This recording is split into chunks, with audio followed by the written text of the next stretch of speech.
মহিলাদের সিজার করার ব্যাপারে ইসলামী শরীয়ত কি বলে? মেয়েদের কি চুল কাটার অনুমোদন আছে? থাকলে কতটুকু কাটতে পারবে? নামাজের মধ্যে খারাপ ধারণা মনে আসলে কি করতে হবে? একজন আদর্শ স্বামীর দায়িত্ব কি কি? মামাতো বোনের মেয়েকে বিয়ে করা জায়েজ হবে কি না? আমি বেকার, অনেক হতাশা থেকে কিভাবে মুক্তি পাবো? আয়াতুল কুরসি পড়ে হাতের মধ্যে জোরে জোরে 3টা তালি দিলে তালির আওয়াজ যতদূর যাবে ততদূর চোর ডাকাত বা শয়তান আসতে পারবে না। এটা কতখানি সত্যি? হস্তমৈথুন থেকে বিরত থাকার সবচেয়ে উত্তম উপায় কি? টেবিল চেয়ারে ভাত খাওয়া যাবে কিনা? নামাজে হাঁচি আসলে কি আলহামদুলিল্লাহ বলতে হবে? ভাগিনা ভাগ্নিকে আব্বু আম্মু বলে ডাকা যাবে কি? অজু করার সময় আজানের জবাব দেওয়া যাবে কি? উচ্চস্বরে হাসলে কি অজু নষ্ট হয়ে যায়? মোবাইলে কোরআন থাকলে ওই মোবাইল নিয়ে টয়লেটে যাওয়া যাবে কি? সুদী ব্যাংকে চাকরি করে সুদমুক্ত থাকার উপায় কি? আফিয়া খাতুন মুন্নি জানতে চেয়েছেন, উচ্চস্বরে হাসলে কি অজু নষ্ট হয়ে যায়? না, উচ্চস্বরে হাসলে অজু নষ্ট না, তবে নামাজের মধ্যে উচ্চস্বরে হাসলে অজু নষ্ট হওয়ার কথা ইমাম আবু হানিফা রাহিমাহুল্লাহ বলেছেন। দিবা আপনি জানতে চেয়েছেন, ফরজ নামাজের সিজদা কি বাংলা দোয়া করা যাবে? উত্তর হলো না, ফরজ নামাজ সিজদা বাংলা দোয়া করবেন না। মাহমুদ জানতে চেয়েছেন, মামাতো বোনের মেয়েকে বিয়ে করা জায়েজ হবে কি না? মামাতো বোন সে আপনার মাহারাম নন। যেখানে মামাতো বোনকেই সরাসরি বিয়ে করা জায়েজ আছে, সেখানে মামাতো বোনের মেয়েকে তো অবশ্যই বিয়ে করা জায়েজ আছে, কোনো অসুবিধা নেই। জিয়াউদ্দিন জানতে চেয়েছেন, ভাগিনা ভাগ্নিকে আব্বু আম্মু বলে ডাকা যাবে কিনা? অসুবিধা নেই, এটা সে অর্থে প্রকৃত অর্থে আব্বু আম্মু বলা হয় না, যার কারণে ইন্নামা আমানবের নিয়াত, তাদেরকে আব্বু আম্মুর মতো শ্রদ্ধার স্নেহের সেই জায়গা থেকে বলা যেতে পারে, কিন্তু পরিচয় দিয়ে আব্বু আম্মু তারা আমার বাবা মা এরকম কোন পরিচয় তো আপনি দিচ্ছেন না। যদি দিতেন তাহলে সেক্ষেত্রে এটি গুনাহের কারণ হতো। মেহেদী হাসান জানতে চেয়েছেন, নামাজে হাঁচি আসলে কি আলহামদুলিল্লাহ বলতে হবে? ভাই মেহেদী হাসান, নামাজে যদি হাঁচি আসে তাহলে সেক্ষেত্রে আমাদের কোনো কিছু বলতে হবে না, কারণ আলহামদুলিল্লাহ বলা, ইয়ারহামুকাল্লাহ বলা এগুলো সালাতের বাইরের জন্য প্রযোজ্য, সালাতের মধ্যে এগুলো বলা যাবে না। সাইফুল ইসলাম আপনি জানতে চেয়েছেন, অজু করার সময় আজানের জবাব দেওয়া যাবে কি? অজু করার সময় আজানের জবাব দেওয়া যাবে যদি আপনি অজুর ফাঁকে ফাঁকে দিয়ে ফেলতে পারেন, কোনো অসুবিধা না থাকে, পানি অপচয় না হয়, ফাঁকে ফাঁকে দিয়ে ফেলতে পারেন। অজুর সময় বিশেষ কোনো দোয়া নেই, অতএব মুখে আপনি আমলটা করতেই পারেন। অজুর হাত ধোয়ার সময় এক দোয়া, মুখ ধোয়ার সময় এক দোয়া, পাও ধোয়ার সময়, মাথা মাসা করার সময় এক দোয়া, এরকম বিভিন্ন দোয়ার কথা আমরা জানি, সেগুলো বিশুদ্ধ হাদিস দ্বারাই প্রমাণিত নয়, যার কারণে অজুর ফাঁকে ফাঁকে আপনি আজানের জবাব দিতে পারবেন। মুস্তফা সাগর আপনি জানতে চেয়েছেন, মোবাইলে কোরআন থাকলে ওই মোবাইল নিয়ে টয়লেটে যাওয়া যাবে কি? যাবে। মোবাইলের ভিতরে কোরআন থাকা, নিজের বুকের ভিতরে কোরআন থাকা, স্মৃতিতে কোরআন থাকা একই কথা। আমাদের স্মৃতিতে মুখস্থ কোরআন আছে, সেটা আমরা টয়লেটে যাচ্ছি না আমাদের শরীর নিয়ে, অতএব মোবাইলের ভিতরে কোরআনটা এরকম সফট কপিটা আমাদের শরীরের ভিতরে থাকার মতোই, যার কারণে এটা নিয়ে আপনি টয়লেটে যেতে পারেন, কোনো অসুবিধা নেই। সঞ্জিদা শারমিন হিমু আপনি জানতে চেয়েছেন, সুদী ব্যাংকে চাকরি করে সুদমুক্ত থাকার উপায় কি?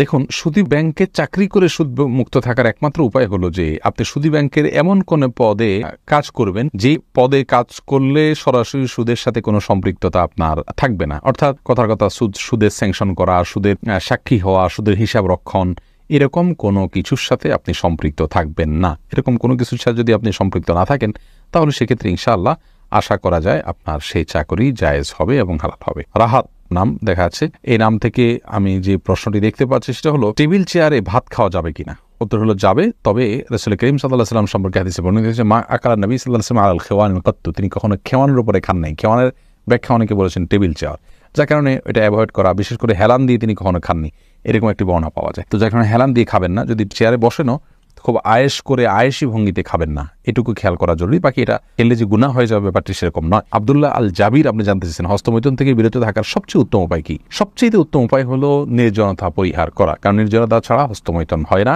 আপনি নির্জনতা পরিহার করুন, ইনশাআল্লাহ বিদিনিল্লাহ সেটা হবে আপনার জন্য সবচেয়ে বড় সহায়ক। সেই সাথে এ বিষয়ে ক্ষতিকর যে বিষয়গুলো আছে পার্থিব এবং পরলৌকিক, সে আর্টিকেলগুলো পড়ুন এবং যেসব দৃশ্য দেখা এবং অবলোকন করার কারণে হস্তমৈথুনের আগ্রহ জাগ্রত হয় সেগুলো থেকে দূরে সরুন, সেগুলোকে ডিলিট করে ফেলুন এবং সেগুলো থেকে নিজেকে সরিয়ে নিয়ে আসুন, একদম বিচ্ছিন্ন হয়ে যান সেগুলো থেকে, ইনশাআল্লাহ আল্লাহ তাআলা সাহায্য করবেন। এমনি মিজানুর রহমান আপনি জানতে চেয়েছেন, মহিলাদের সিজার করার ব্যাপারে ইসলামী শরীয়ত কি বলে? ভাই মিজান, ইসলামী শরীয়তে সিজার করার ব্যাপারে বিশেষ কোনো বিধি নিষেধ নেই, কারণ আল আসলু ফিল আশিয়াই আল ইবাহা, জাগতিক বিষয়ে মূল বিধান হলো সবই হালাল, যদি কোনো নিষেধাজ্ঞা না থাকে।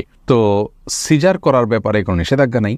কোনো মায়ের যদি গর্ভস্থ সন্তানকে বের করে আনার জন্য অপারেশন করার প্রয়োজন হয় তাহলে সে ব্যাপারে শরীয়তের কোথাও নিষেধাজ্ঞা দেওয়া হয়নি। ট্রিটমেন্টের অংশ হিসেবে আপনার এরকম কিছু করা যাবে না, এরকম কোনো নিষেধাজ্ঞা যেহেতু নাই, অতএব এটি হালাল, এটাকে হারাম বলবার কোনো কারণ নেই। শরীয়তে যেটাকে হারাম বলেনি সেটা হারাম হয় না। শরীয়তে সব হালাল, জাগতিক এবং দুনিয়াবী বিষয়ের ক্ষেত্রে সবই হালাল, শুধু যেগুলোকে নিষেধ করেছে সেগুলো হারাম। সিজারের বিষয়ে যেহেতু কোনো নিষেধাজ্ঞা নাই, অতএব এটি হালাল ইনশাআল্লাহ যদি প্রয়োজন হয়। তবে হ্যাঁ, প্রয়োজন ছাড়া সিজার করা এটা অনুচিত। তার কারণ হলো আল্লাহ রাব্বুল আলামিন আমাদেরকে যে নেয়ামত দিয়েছেন, ইচ্ছাকৃত সে নেয়ামতকে নষ্ট করা জায়েজ নেই, বরং আল্লাহর নেয়ামতের শুকরিয়া আদায়ের একটা দিক এটাও যে সেটাকে যথোপযুক্তভাবে ব্যবহার করা। অনেক মা বোনরা আজকাল সিজার করছেন নিছক আপনার শখের বশে বা শৌখিনতা বসে। তার মানে যদি সিজার করেন তাহলে সেক্ষেত্রে তার শারীরিক বিভিন্ন আপনার অসুবিধা থেকে তিনি রক্ষা পাবেন, অথবা তার মনের মতো কিছু হবে, তিনি কষ্ট করতে চাচ্ছেন না, বা এই জাতীয় কারণে অনেক সময় সিজার করা হয়, আমরা শুনে থাকি। সেটা খুবই নিন্দনীয় হবে। কারণ হলো বিনা প্রয়োজনে নিজেকে কষ্ট দেওয়া বা নিজের ক্ষতি করা, এটা এক ধরনের ক্ষতি, নিজেকে ত্রুটির মধ্যে ফেলে দেওয়া। এরপরে সন্তান চাইলেও আর নির্দিষ্ট সংখ্যার পরে আর নেওয়া যাবে না। তো এই জটিলতাগুলো ফেলছি আমরা ইচ্ছাকৃতভাবে, সেটা ফেলা উচিত নয়। তাওহিদ মুয়াজ জানতে চাইছেন, মেয়েদের কি চুল কাটার অনুমোদন আছে? থাকলে কতটুকু কাটতে পারবে? ছেলেদের মতো হয়ে দেখা না যায় সেই মর্মে সেরকম করে চুল কাটতে পারবেন, অসুবিধা নেই। রাবিয়া আক্তার বিনতে উম্মুল মুমিনিনদের কেউ কেউ চুল কেটেছেন, প্রয়োজন এটা জানা যায়। তবে ফাসেক মহিলাদের সাথে সাদৃশ্য গ্রহণ করার জন্য, তাদের স্টাইল ধরার জন্য চুল কেটে তাদের মতো করা জায়েজ নাই। কারণ যে যাদের সাথে সাদৃশ্য গ্রহণ করবে সে তাদের অন্তর্ভুক্ত হবে, নবী সাল্লাল্লাহু আলাইহি ওয়াসাল্লাম বলেছেন। এজন্য বাজে মেয়েদের সাথে সাদৃশ্য গ্রহণ করবে না। এমনি সাদ্দাম হোসেন জানতে চেয়েছেন, আমি বেকার, অনেক হতাশা থেকে কিভাবে মুক্তি পাবো? ভাই, হতাশা থেকে মুক্তির জন্য আল্লাহর প্রতি ভরসা করতে হবে এবং আল্লাহ রাব্বুল আলামিনের নিরাশার মধ্যে কিভাবে তিনি আলো মানুষের মধ্যে সৃষ্টি করেন, আলো দেখান মানুষকে, সেই ঘটনাগুলো পড়বেন এবং মোটিভেশনাল স্পিচগুলো শুনবেন, সেই সাথে সিরিয়াসনেসের সাথে কাজ করবেন। আমরা অনেকেই হতাশ হয়ে বসে থাকি, চেষ্টা ছেড়ে দিই। আমাদের চেষ্টা অব্যাহত থাকতে হবে, পরিশ্রম থাকতে হবে, অধ্যবসায় থাকতে হবে, উদ্যম আমাদের মধ্যে থাকতে হবে। সফলতা ইনশাআল্লাহ পদচুম্বন করবেই। অল্প হোক বিস্তর হোক সফলতা আমরা দেখবো ইনশাআল্লাহ, যদি আমরা সেভাবে কাজ শুরু করি। বেশিরভাগ মানুষ হতাশ হন, তাদের একটা বড় অংশ আপনার বিশেষ করে বেকার হতাশ, তারা কিন্তু আপনার সঠিকভাবে পরিশ্রম করেন না। অনেকে ইগো প্রবলেমের কারণে বিভিন্ন কাজ করতে পারেন না। এগুলো সবগুলো ছুড়ে দিয়ে হালাল উপার্জনের জন্য চেষ্টা করতে হবে। আল্লাহ তাআলা ইনশাআল্লাহ বারাকা দিবেন। আশরাফ শাওন আপনি জানতে চেয়েছেন, নামাজের মধ্যে খারাপ ধারণা মনে আসলে কি করতে হবে? খারাপ ধারণা বলতে কি বোঝাতে চাচ্ছেন ভাই আশরাফ? খারাপ ধারণা বলতে বাজে কোনো চিন্তা, খারাপ কোনো চিন্তা যদি আসে তাহলে সেটা ইস্তেগফার করে সাথে সাথে আল্লাহর ভয়ে সালাতটা, আল্লাহর শরণার্থে, আল্লাহ দেখছেন, আল্লাহ আপনাকে অবজার্ভ করছেন, সেটাকে মাথায় রেখে আপনি ফেরত আনবেন। কি পড়ছেন সেগুলো বুঝে পড়ার চেষ্টা করবেন, তাহলে সেদিকে মনোযোগ থাকবে ইনশাআল্লাহ। আর যদি সালাতের মধ্যে আপনার খারাপ চিন্তা বলতে, খারাপ ধারণা বলতে আপনার আল্লাহ সম্পর্কে বা অন্য কিছু সম্পর্কে আসে, তাহলে তো যে পরামর্শ একটু আগে আমরা দিলাম সেটার উপর আমল করতে হবে। এমডি মুজাহিদুল ইসলাম আপনি জানতে চেয়েছেন, কোরআন শরীফ ভুলবশত পা ঠেকলে করণীয় কি? কোরআনে কারীম এখানে যদি ভুলবশত পা লেগে যায় বিশেষ কোনো করণীয় নেই, তবে সাবধান থাকতে হবে কোরআনের প্রতি অসম্মান যাতে ইচ্ছা অনিচ্ছা না হয়, বাস। এছাড়া বিশেষ কোনো করণীয় নেই। পরবর্তী সময়ের জন্য সাবধান হয়ে যাবেন। জান্নাতুল ফিরদাউস আপনি জানতে চেয়েছেন, আয়াতুল কুরসি পড়ে হাতের মধ্যে জোরে জোরে 3টা তালি দিলে তালির আওয়াজ যতদূর যাবে ততদূর চোর ডাকাত বা শয়তান আসতে পারবে না, এটা কতখানি সত্যি? বোন জান্নাতুল ফিরদাউস, আয়াতুল কুরসি সম্পর্কে রাসূল করিম সাল্লাল্লাহু আলাইহি ওয়াসাল্লাম থেকে একাধিক হাদিস বর্ণিত রয়েছে এর ফজিলত এবং মর্যাদা প্রসঙ্গে।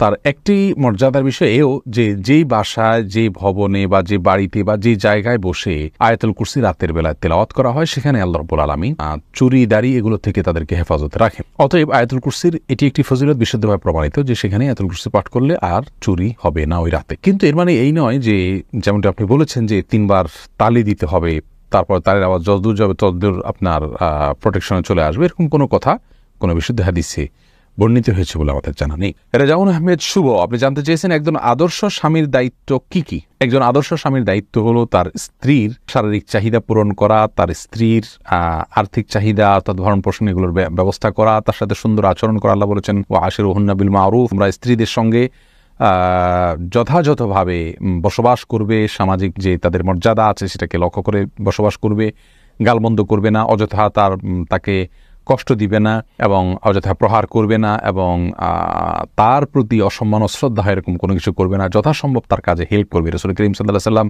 স্ত্রীর কাজে হেল্প করতেন, মন খারাপ হলে তাকে সময় দেওয়া, এগুলো সবগুলো আদর্শ স্বামীর দায়িত্ব। সেই সাথে আদর্শ স্বামী তার স্ত্রীকে আখিরাতের পথে পরিচালিত করবেন, জান্নাতের পথে যেতে সহায়তা করবেন, কোরআন হাদিস শেখার জন্য সহায়তা করবেন। বিশেষ করে তারা বাইরে যেতে পারেন না, সব জায়গায় যেতে পারেন না, শিখতে পারেন না, সেক্ষেত্রে তাদের ইসলামিক নলেজ অর্জনের জন্য পথগুলো উন্মোচন করে দিবেন, বাহির থেকে ভালো কিছু জানলে তাদেরকে শেয়ার করবেন। সুন্দরভাবে তাদের সাথে বসবাস করা, তাদেরকে স্যাটিসফাইড করা, এটা আদর্শ স্বামীর গুণ। একটা পর্যায়ে গিয়ে সেই স্ত্রী যখন বলবেন যে হ্যাঁ আমার স্বামী একজন ভালো মানুষ সার্বিকভাবে, তখন তিনি আল্লাহর কাছেও ভালো হিসাবে বিবেচিত হবেন। অতএব তার কাছ থেকে সার্টিফিকেট যেহেতু নিতে হবে বিধায় তাকে সন্তুষ্ট করার বৈধ সমস্ত উপায়গুলো আমাদের অবলম্বন করতে হবে, সেক্ষেত্রে আদর্শ স্বামী হওয়া যাবে।